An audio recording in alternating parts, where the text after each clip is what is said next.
yang saya hormati Bapak Kepala Desa beserta perangkat, Bapak Ketua DPD, Bapak Pendamping, Bapak Babinsa, Babin Kamtipmas, dan Bapak Ibu hadirin semua. Jadi perlu kerjasama Bapak Ibu semuanya, Bapak Ibu. Jadi lomba ini diikuti oleh semua desa, kelurahan, sekabupaten kita. Jadi setiap kecamatan mengirimkan 2 desa untuk mengikuti lomba SDGM tersebut. Dan di Kecamatan Srengat diwakili oleh Desa Mbak Sulenan dan Desa Pakai Serjo. Untuk tanggal 27 jam pertama jam pagi itu di Desa Pakai Serjo, Pak Lurah. Jadi untuk Desa Mbak Sulenan dapat jadwal jam siang, jadi sekitar jam 10 jam 11. Jadi Bapak Ibu mungkin masih asing ya dengan SDGM. Jadi setelah saya jelaskan tentang lomba, nanti setelah itu saya jelaskan tentang apa itu SDGM. Jadi data yang harus kita siapkan yang pertama yaitu data capaian SDGM di Desa Bagianan. Jadi misalnya cakupan jamban sehat berapa persen, berapa persen, dan seterusnya.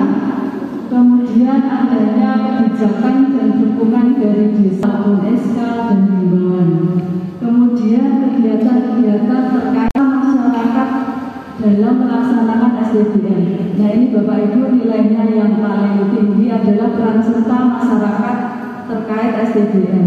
Untuk peran serta masyarakat ini, bukti yang bisa kita tampilkan nanti adalah kegiatan-kegiatan masyarakat yang kemudian ada kunjungan ke 25 rumah dari tim juri. Jadi nanti tim juri setelah melihat data dan juga penyambutan dengan terbesar itu akan kunjungan ke 25 rumah di Pak Lurah. Jadi nanti 25 rumah ini nanti tidak tahu bisa kita arahkan ataupun diajak. Biasanya tim juri sekarang sudah lebih bagus, minta sendiri tidak bisa diarahkan. Jadi mungkin nanti minta tolong ada kader ataupun sistem yang bisa mengantar tim juri kunjungan ke 25 rumah sasaran. Nah 25 rumah sasaran ini kalau bisa yang sudah menerapkan pilar SDGM. Jadi ini nilainya yang paling tinggi ya, jadi peran serta masyarakat terhadap pilar SDGM. Bapak Ibu, mungkin Bapak Ibu masih belum kenal atau masih asing dengan SDGM itu apa, akan saya jelaskan secara singkat. Pertama, setiap rumah tangga sudah buang air besar di jamban sehat. Insya Allah kalau Desa Mbak Sulenan berdasarkan data dari kader semua sudah buang air besar di jamban sehat ya Bapak Ibu ya. Tidak ada yang di sungai atau di jumlah mungkin. Ya semoga sudah tidak ada ya. Yang kedua, setiap rumah tangga sudah terbiasa cuci tangan pakai sabun. Yang ketiga, setiap rumah tangga sudah mengelola air minum dan makanan yang aman. Kemudian yang keempat, setiap rumah tangga mengelola sampah dengan benar. Yang kelima, setiap rumah tangga mengelola limbah cair dengan limbah cair dari cuci piring, kamar mandi dan sebagainya, atau biasanya disebut pencerahan. Nah ini outcome-nya adalah mengenai pilar SDGM ini diharapkan penyakit berbasis lingkungan akan menurun, kemudian akan menurunkan risiko. Nah ini untuk pilar 1. Pilar 1 adalah buang air besar di jamban sehat.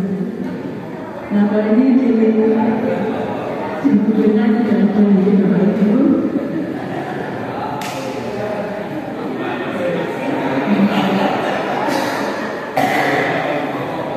Jadi Bapak Ibu untuk pilar 1 atau tidak buang air besar di bahwa nanti meskipun jambannya sudah sehat, tetapi jangan lupa disediakan besar, kita wajib cuci tangan pakai sabun. Yang itu ada nilai plusnya ya. Kalau tidak ada sabun di dekat WC, mungkin masih diragukan setelah buang air besar cuci tangan pakai sabun apa enggak. Jadi mungkin bisa dikondisikan atau disampaikan ke masyarakat bahwa di dekat WC disediakan sabun.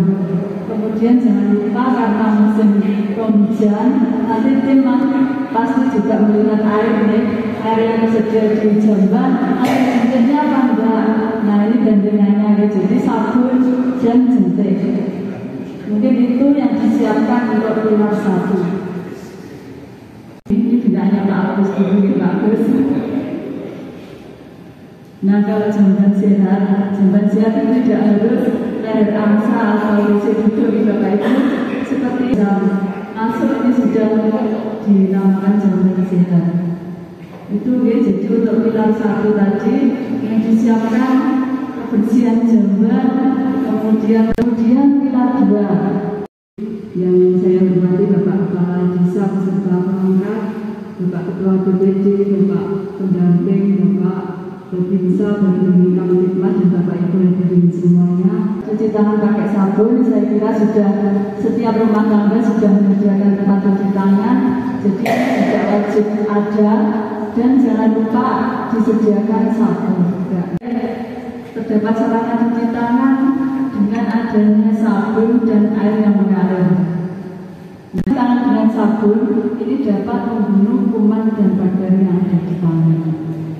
Jadi kemungkinan juri nanti juga tanya, ya kalau tidak ada sabun, biasanya juri juga tanya, kapan kita cuci tangan pakai sabun? Nah ini yang harus kita sampaikan juga ke masyarakat, bahwa ada 4 saat penting kita cuci tangan pakai sabun.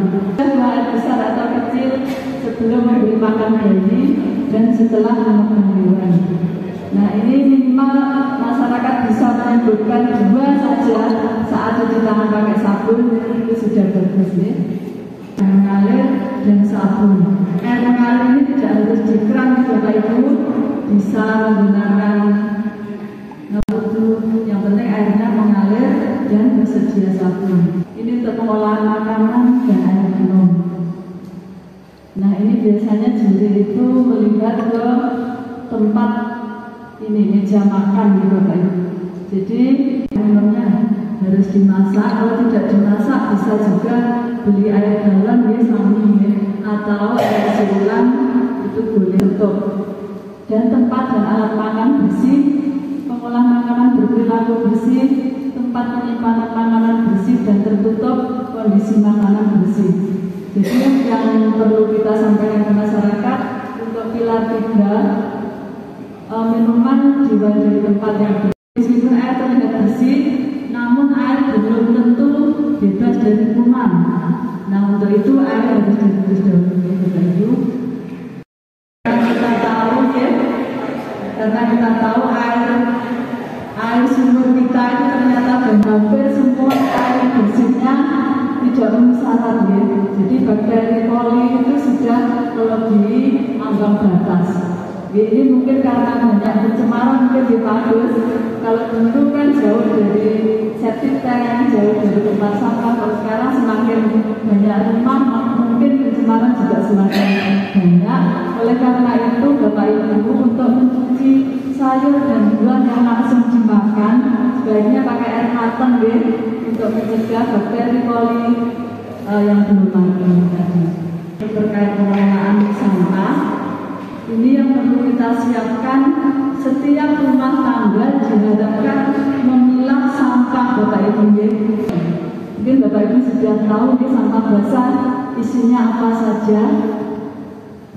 Ya, bisa sisa sayur, kulit buah, sisa makanan, termasuk sampah basah ya, untuk yang sampah kering, plastik, kertas dan sebagainya. Nah ini memilah sampah.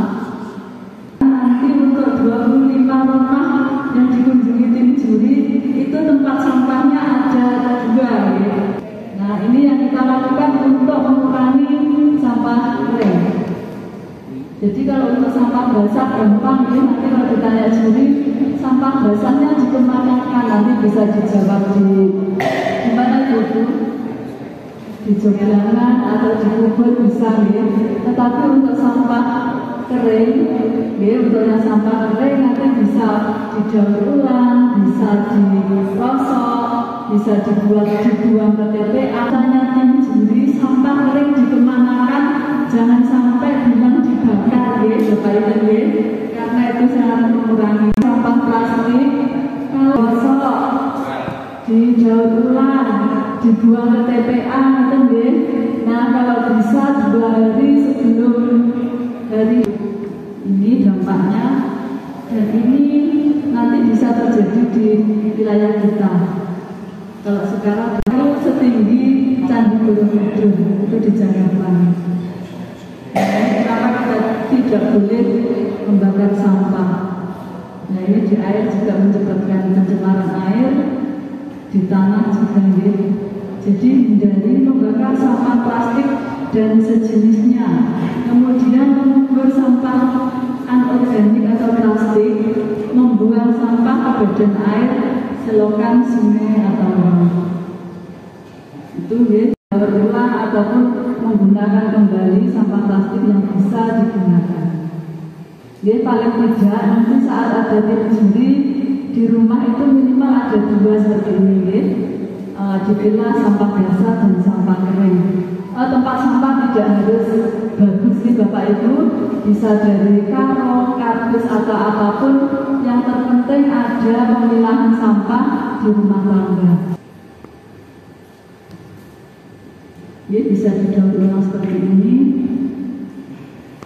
Nah untuk yang sampah basah, kalau sampah basah tidak menjadi masalah ya, karena sampah basah kalau ditanam, dikubur, ini bisa menjadi kompos. Jadi yang menjadi masalah adalah sampah plastik ini. Nah ini kalau penggunaan popok,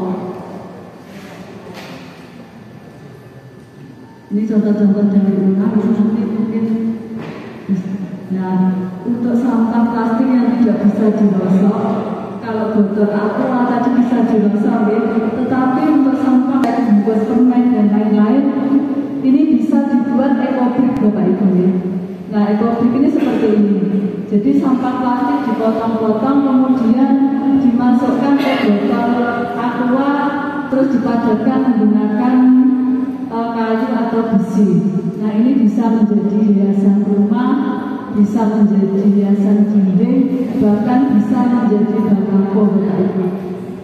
Ini ya, pernah lihat nih Bapak Ibu ekobrik. Ini sampah plastik yang tidak laku digosok. Seperti ini bisa untuk kursi, hiasan meja. Nah ini bisa untuk dinding. Ini terbuat dari sampah plastik. Kemudian ini dibuat ekoenzim. Beberapa waktu yang lalu bersama Ibu Kadir dan Ibu PKK kita sudah praktek nih Bapak Ibu. Jadi kita sudah praktek membuat sabun dan ekoenzim dari sisa sayuran buah. Nah ini dijadikan sabun. Jadi ini perbandingannya gula merah, sisa sayur atau buahnya hanya 3 macam ini bisa menjadi ekoenzim yang sangat bermanfaat. Kemudian untuk membuat sabun cair sama, jadi gula merah, kemudian air dan kulit sayur atau yang tidak sedap ini. Nah ini indikatornya tidak terdapat genangan air. Kemudian limbah cair rumah tangga, mungkin itu nih Bapak Ibu yang harus kita siapkan. Saya ulangi lagi, yang pertama untuk pilar 1, stop buang air besar di sembarang tempat tadi yang disiapkan. Kebersihan WC, kemudian di WC disediakan ada, kalau lebih bagus lagi ada kerajinan daur ulang sampah plastik itu deh. Kemudian untuk sampah basah bisa untuk kompos, ekoenzim. Yang terpenting tadi sampah tidak dibakar, itu yang pilar 4. Kemudian yang pilar 5 itu terkait limbah cair rumah tangga. Meskipun belum yang punya septic tank dari air limbah, mungkin air limbahnya cukup dibuatkan kekalinan ya Pak, itu sih seperti itu agar tidak mengenang. Dan kemarin Bu Kandi sudah membuat tim binaan di Bu Kandi, bertugas untuk Bu Kandi mendata dan membriefing ke masyarakat binaannya agar melaksanakan pilar SDGM di Pak Lurah. Jadi tim pembina ini terdiri dari kader, ketua RT, ketua RT dan ada tim pembina dari puskesmas. Mungkin itu yang bisa saya sampaikan.